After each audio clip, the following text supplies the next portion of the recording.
Hello दोस्तों, स्वागत है आपका आपके अपने चैनल लॉजिक विद लोकेश पर। तो दोस्तों, जैसा कि हमने अपने पिछले सेशन में आपको बताया था कि हम आएंगे एक अगले नए सेट के साथ और बहुत ही इंटरेस्टिंग क्वेश्चन को लेकर। तो लीजिए, हम आ गए हैं सेट नंबर 29 को लेकर।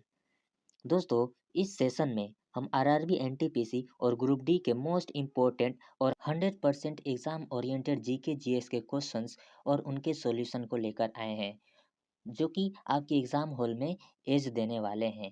एनटीपीसी हो या ग्रुप डी, ये दोनों के लिए ही वीडियो धमाकेदार साबित होने वाला है दोस्तों। तो इस वीडियो को शुरू से अंत तक अवश्य ही देखिएगा। और हाँ दोस्तों, जितने भी फ्रेंड्स सेट नंबर 1 से लेकर सेट नंबर 28 तक के सेशन को अटेंड नहीं किए हैं, तो एक बार इसे अवश्य ही अटेंड करिएगा। तो चलिए शुरू करते हैं आज का यह हमारा सेशन, सेट नंबर 29। तो पहला प्रश्न है आपकी स्क्रीन पर। तो चलिए इसका उत्तर देने का प्रयत्न करिए, देखते हैं कितने दोस्तों का सही उत्तर होता है। तो प्रश्न यह है कि किस प्रसिद्ध व्यक्ति को करो या मरो का नारा देने के लिए जाना जाता है। तो बताइए दोस्तों, इस प्रश्न का सही उत्तर क्या होगा। तो इस प्रश्न का सही उत्तर होगा महात्मा गांधी। महात्मा गांधी ने करो या मरो का नारा दिया था। ऑप्शन नंबर ए हमारा सही उत्तर हो जाएगा। अगला प्रश्न है, एकमात्र पक्षी का नाम बताइए जो पीछे की ओर से उड़ सकता है। तो बताइए दोस्तों, वह पक्षी कौन सा है। तो वह पक्षी हमिंग बर्ड है। ऑप्शन नंबर बी हमारा सही उत्तर हो जाएगा। अगला प्रश्न है, डैश पूरी तरह से भारतीयों द्वारा प्रतिबंधित पहला बैंक था। तो बताइए दोस्तों, वह भारतीय बैंक कौन सा था जो भारतीयों द्वारा प्रतिबंधित पहला बैंक था। तो वह बैंक पंजाब नेशनल बैंक था। ऑप्शन नंबर सी हमारा सही उत्तर हो जाएगा। अगला प्रश्न है, जिन्होंने भारत में लोगों एक आर्थिक योजना की योजना तैयार की, वह कौन थे। वह व्यक्ति एम एन रॉय थे, जो कि ऑप्शन नंबर हमारा ए है। अगला प्रश्न है, निम्नलिखित में से कौन सा कंप्यूटर वायरस नहीं है लेकिन मूल रूप से कंप्यूटर भाषा है। तो बताइए दोस्तों, वह कौन सा है। तो वह पाइथन है। ऑप्शन नंबर ए हमारा सही उत्तर हो जाएगा। दोस्तों, आप भी इस प्रश्न का उत्तर देने की प्रयत्न करिए ताकि आपका भी प्रैक्टिस होता रहेगा। अगला प्रश्न है, निम्नलिखित में से किस विद्वान ने जियोग्राफी शब्द सृजित किया था। तो बताइए दोस्तों, इस प्रश्न का सही उत्तर क्या होगा। इस प्रश्न का उत्तर आप हमें कमेंट बॉक्स में अवश्य ही दीजिएगा। यह प्रश्न हमारे तरफ से आपके लिए HW के रूप में। हम आपके सही उत्तर का इंतजार करेंगे। प्रश्न संख्या 6 आपके लिए। अगला प्रश्न है, मानव आंखों में निकट दृष्टि दोष को क्या कहा जाता है। तो बताइए दोस्तों, मानव में निकट दृष्टि दोष को क्या कहा जाता है। तो हमारा सही उत्तर हो जाएगा मायोपिया। निकट दृष्टि दोष को मायोपिया कहते हैं। ऑप्शन नंबर ए हमारा सही उत्तर हो जाएगा। अगला प्रश्न है, किस संगठन ने दिसंबर 2018 में भारतीय वायुसेना के लिए GSAT-7A नामक एक सैन्य संचार उपग्रह लॉन्च किया था। तो बताइए दोस्तों, वह संगठन कौन सा है। तो वह संगठन इसरो है। ऑप्शन नंबर बी हमारा सही उत्तर हो जाएगा। अगला प्रश्न है, प्रधानमंत्री ग्रामीण कार्यक्रम में दिशा का पूर्ण रूप क्या है। तो बताइए दोस्तों, दिशा का फुल फॉर्म क्या होगा। तो इसका सही उत्तर होगा डिजिटल साक्षरता अभियान। ठीक है दोस्तों, जो कि ऑप्शन नंबर हमारा डी है। अगला प्रश्न है, 2018-19 में सऊदी अरब पेट्रोलियम के निर्यात में दुनिया का अग्रणी देश है। कौन सा देश दूसरे स्थान पर है। तो बताइए दोस्तों, वह देश कौन सा है जो कि दूसरे स्थान पर है। वह देश रूस था। ठीक है दोस्तों, जो कि ऑप्शन नंबर सी हमारा सही उत्तर हो जाएगा। अगला प्रश्न है, फारसी विद्वान अलबरूनी अफगानिस्तान और भारत पर हमले के दौरान किस आक्रमणकारी के स्थान पर था। तो बताइए दोस्तों, इस प्रश्न का सही उत्तर क्या होगा? तो इस प्रश्न का सही उत्तर होगा Muhammad Ghaznavi. Option number A हमारा सही उत्तर हो जाएगा। अगला प्रश्न है, कूना निम्नलिखित में से किस देश की मुद्रा है? तो बताइए दोस्तों, कूना निम्नलिखित में से किस देश की मुद्रा है? तो कूना क्रोएशिया देश की मुद्रा है। ऑप्शन नंबर ए हमारा सही उत्तर हो जाएगा। और दोस्तों, इस प्रश्न से रिलेटेड हम आपको कुछ नोट्स देना चाहेंगे जो कि देश और उसके मुद्रा के बारे में है। तो इस नोट को अपने नोटपैड में अवश्य ही नोट डाउन कर लीजिएगा। अगला प्रश्न है, 2014 में बैंक खाता, क्रेडिट, बीमा, पेंशन आदि जैसे वित्तीय सेवाओं की सस्ती अधिगम्यता प्रदान करने के लिए कौन सी योजना शुरू की गई थी? तो बताइए दोस्तों, वह योजना कौन सी थी? तो वह योजना प्रधानमंत्री जन धन योजना थी। ऑप्शन नंबर ए हमारा सही उत्तर हो जाएगा। अगला प्रश्न है, लॉर्ड कर्जन द्वारा बंगाल विभाजन के निर्माण का वास्तविक कारण किसे माना जाता है? तो बताइए दोस्तों, वह वास्तविक कारण किसे माना जाता है? तो वह कारण फूट डालो और राज करो की नीति को माना जाता है। ऑप्शन नंबर सी हमारा सही उत्तर हो जाएगा। अगला प्रश्न है, वनों की कटाई के लिए जिम्मेदार प्रमुख कारण इनमें से कौन सा एक है? तो इसका सही उत्तर क्या होगा दोस्तों? जल्दी से कमेंट बॉक्स में कमेंट करिए। हम आपके सही उत्तर का इंतजार कर रहे हैं। तो जल्दी से इसका सही उत्तर बताइए। देखते हैं कितने दोस्तों को इसका सही उत्तर मालूम है। तो हमारा सही उत्तर होगा कृषि। ऑप्शन नंबर डी हमारा सही उत्तर हो जाएगा। अगला प्रश्न है, निम्नलिखित में से कौन सा एक अंतर्राष्ट्रीय संगठन नहीं है? तो बताइए दोस्तों, वह कौन सा है जो अंतर्राष्ट्रीय संगठन नहीं है? तो रक्षा अनुसंधान और विकास संगठन एक अंतर्राष्ट्रीय संगठन नहीं है। तो ये हमारा सही उत्तर होगा, जो कि ऑप्शन नंबर सी हमारा सही उत्तर है। इसको हम DRDO भी पढ़ते हैं, DRDO शॉर्ट फॉर्म में। और दोस्तों, एक प्रश्न छोटा सा आपके लिए कि DRDO का स्थापना कब हुआ था? इसका उत्तर आप हमें कमेंट बॉक्स में अवश्य ही दीजिएगा। हम आपके सही उत्तर का इंतजार करेंगे।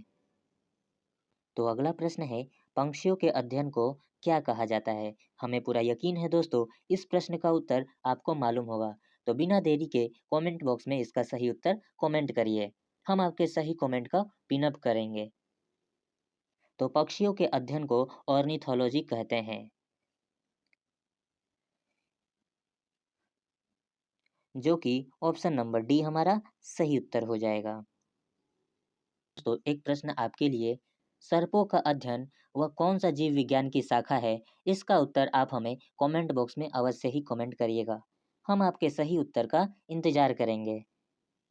अगला प्रश्न है, निम्नलिखित में से कौन सा शहर द गोल्डन ट्रायंगल नामक पर्यटन परियोजना का हिस्सा नहीं है? तो बताइए दोस्तों, वह कौन सा पर्यटन परियोजना का हिस्सा नहीं है? तो हमारा सही उत्तर होगा लखनऊ। ऑप्शन नंबर सी हमारा सही उत्तर हो जाएगा। अगला प्रश्न है, UN पर्यावरण गतिविधियों का समन्वय करने वाला अंतर्राष्ट्रीय संगठन कौन सा है? संयुक्त राष्ट्र आर्थिक और सामाजिक संगठन। ऑप्शन नंबर ए हमारा सही उत्तर हो जाएगा। अगला प्रश्न है, निम्न में से कौन स्थानीय सरकार का हिस्सा नहीं है? तो बताइए दोस्तों, वह कौन सा स्थानीय सरकार का हिस्सा नहीं है? तो हमारा सही उत्तर होगा नदी प्राधिकरण। ऑप्शन नंबर सी हमारा सही उत्तर हो जाएगा। अगला प्रश्न है, 1998 में भारत में परमाणु विस्फोटक उपकरणों का परीक्षण डैश किया गया था? तो बताइए वह स्थान कौन सा है? तो वह पोखरण में किया गया था। ऑप्शन नंबर बी हमारा सही उत्तर हो जाएगा। अगला प्रश्न है, पाचन तंत्र के चरणों का निम्नलिखित में से कौन सा अनुक्रम सही है? तो अंतर्ग्रहण पहले होता है, फिर उसके बाद पाचन होता है, और पाचन के बाद अवशोषण होता है, और दोस्तों अवशोषण के बाद उत्सर्जन होता है, जो कि हमारा ऑप्शन नंबर डी सही उत्तर हो जाएगा। अगला प्रश्न है, बिहार का चंपारण महात्मा गांधी द्वारा वर्ष डैश में किए गए सत्याग्रह का साक्षी था? तो बताइए वह वर्ष कौन सा है? तो वह वर्ष 1917 है। ऑप्शन नंबर डी हमारा सही उत्तर हो जाएगा। अगला प्रश्न है, भारत सरकार ने बेटी बचाओ बेटी पढ़ाओ कार्यक्रम की शुरुआत किसकी समस्याओं के समाधान के लिए की है? तो हमारा सही उत्तर होगा बालिका लिंग अनुपात में गिरावट के वजह से। ऑप्शन नंबर सी हमारा सही उत्तर हो जाएगा।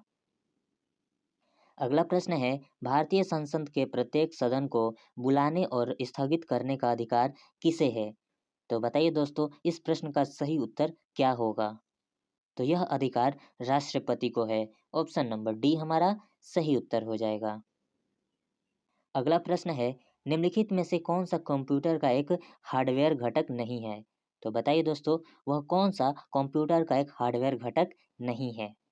तो मेमोरी कंप्यूटर का एक हार्डवेयर घटक नहीं है। ऑप्शन नंबर बी हमारा सही उत्तर हो जाएगा। अगला प्रश्न है, निम्नलिखित में से कौन सा दर्श पश्चिमी घाट के शिखर पर स्थित है और मुंबई के पुणे से जोड़ता है? तो बताइए दोस्तों, वह दर्श कौन सा है? तो वह दर्श भोर घाट दर्श है। ऑप्शन नंबर सी हमारा सही उत्तर हो जाएगा। अगला प्रश्न है, स्वतंत्र भारत की पहले निर्वाचित संसद कब से अस्तित्व में आई? तो बताइए दोस्तों, वह वर्ष कौन सा है? वह वर्ष 1952 है। ऑप्शन नंबर डी हमारा सही उत्तर हो जाएगा। अगला प्रश्न है, हरे पौधे और कुछ जीवाणु अपने भोजन का निर्माण स्वयं करते हैं। वे निम्नलिखित में से कौन सी पोषण प्रक्रिया अपनाते हैं? तो बताइए दोस्तों, प्रश्न संख्या 29 का सही उत्तर क्या होगा? उसे स्वपोषी पोषण कहते हैं। स्वपोषी पोषण, जो कि हमारा ऑप्शन नंबर 20 सही उत्तर हो जाएगा। अगला प्रश्न है, पुस्तक the test of my life किसके द्वारा लिखी गई है? तो बताइए दोस्तों, वह राइटर कौन है? The test of my life के राइटर हैं। तो हमारा सही उत्तर हो जाएगा युवराज सिंह द्वारा लिखा गया यह पुस्तक है। ऑप्शन नंबर बी हमारा सही उत्तर हो जाएगा। अगला प्रश्न है, हड़प्पा सभ्यता की मुहरों पर निम्नलिखित में से कौन सा पशु को अक्सर देखा जाता था? तो बताइए दोस्तों, वह पशु कौन सा था? तो मुहरों पर बैल पशु का छाप होता था। ऑप्शन नंबर ए हमारा सही उत्तर हो जाएगा। अगला प्रश्न है, निम्नलिखित में से कौन सी रेलवे लाइन अरब सागर के समांतर चलती है? तो बताइए दोस्तों, वह रेलवे लाइन कौन सी है? तो वह रेलवे लाइन कोणक रेलवे है। ऑप्शन नंबर डी हमारा सही उत्तर हो जाएगा। अगला प्रश्न है, निम्नलिखित में से किस राज्य में रेलवे लाइनों की लंबाई किलोमीटर में सबसे अधिक है? तो बताइए दोस्तों, प्रश्न संख्या 33 का सही उत्तर क्या होगा? तो उत्तर प्रदेश में रेलवे लाइन की लंबाई किलोमीटर में सबसे अधिक है। ऑप्शन नंबर सी हमारा सही उत्तर हो जाएगा। अगला प्रश्न है, राष्ट्रपति किस समुदाय के 2 सदस्यों को लोकसभा में नामांकित कर सकता है? तो बताइए दोस्तों, वह 2 समुदाय कौन से हैं? वह समुदाय एंग्लो इंडियन है। ऑप्शन नंबर ए हमारा सही उत्तर हो जाएगा। तो अगला प्रश्न है, बाईचुंग भूटिया डैश के समर्थन में ओलंपिक मशाल रिले को ले जाने से इनकार करने वाले प्रथम भारतीय खिलाड़ी थे। तो बताइए दोस्तों, प्रश्न संख्या 35 का सही उत्तर क्या होगा? तो वह तिब्बती स्वतंत्रता आंदोलन के समर्थन में ओलंपिक मशाल रिले को ले जाने से इनकार किए थे। ऑप्शन नंबर ए हमारा सही उत्तर हो जाएगा। अगला प्रश्न है, प्रसिद्ध हॉर्नबिल महोत्सव भारत के किस पूर्वोत्तर के राज्य के लिए महत्वपूर्ण है? तो बताइए दोस्तों, वह प्रसिद्ध हॉर्नबिल महोत्सव भारत के किस पूर्वोत्तर के राज्यों के लिए महत्वपूर्ण है? तो हमारा सही उत्तर होगा नागालैंड राज्य के लिए महत्वपूर्ण है। ऑप्शन नंबर सी हमारा सही उत्तर हो जाएगा। अगला प्रश्न है, कंप्यूटर के बारे में निम्नलिखित में से कौन सा कथन सही है? तो पहले आपको कथन देखना होगा दोस्तों, इसके लिए हमें प्रश्न को थोड़ा ऊपर ले जाना होगा। तो चलिए हम लेकर चलते हैं। तो बताइए दोस्तों, प्रश्न संख्या 37 का सही उत्तर क्या होगा? तो कंप्यूटर एक इलेक्ट्रॉनिक उपकरण है जो डेटा को संग्रहित पुनः प्राप्त और संसाधित करता है। ऑप्शन नंबर डी हमारा सही उत्तर हो जाएगा। अगला प्रश्न है, आगरा का लाल किला किस मुगल सम्राट द्वारा बनवाया गया था? तो बताइए दोस्तों वह मुगल सम्राट कौन थे? तो आगरा का लाल किला अकबर द्वारा बनवाया गया था। ऑप्शन नंबर डी हमारा सही उत्तर हो जाएगा। अगला प्रश्न है 1916 में कांग्रेस के लखनऊ अधिवेशन में नरमपंथी और चरमपंथी दोनों विचारधारा के नेता एकजुट थे। तो वह किसकी अध्यक्षता में हुई थी? तो बताइए दोस्तों हमारा सही उत्तर क्या होगा? तो हमारा सही उत्तर होगा Ambikacharan Majumdar. Option number A हमारा सही उत्तर हो जाएगा। तो दोस्तों यह रहा इस सेशन का आखिरी प्रश्न, प्रश्न संख्या 40। प्रश्न यह है कि पंचायती राज प्रणाली को भारत में पहली बार कब लागू किया गया था? दोस्तों प्रश्न संख्या 40 का उत्तर हम आपके लिए छोड़ते हैं SW के रूप में। देखते हैं कितने दोस्तों का इसका सही उत्तर मालूम है। हम आपके सही उत्तर का इंतजार करेंगे। तो देखते हैं कितने दोस्तों का इसका सही उत्तर मालूम है। तो चलिए मिलते हैं अपने अगले सेशन में। तब तक के लिए अपना ख्याल रखिए, स्वस्थ रहिए। राधे राधे। और हाँ दोस्तों ग्रुप डी का फॉर्म आज से भरा जाएगा, इसको भी ध्यान में रखिएगा। ठीक है दोस्तों। और अब जब ग्रुप डी फॉर्म स्टार्ट हो चुका है तो अपनी तैयारी को भी बूस्टअप करिएगा। तो चलिए मिलते हैं अपने अगले सेशन में, तब तक के लिए अपना ध्यान रखिए।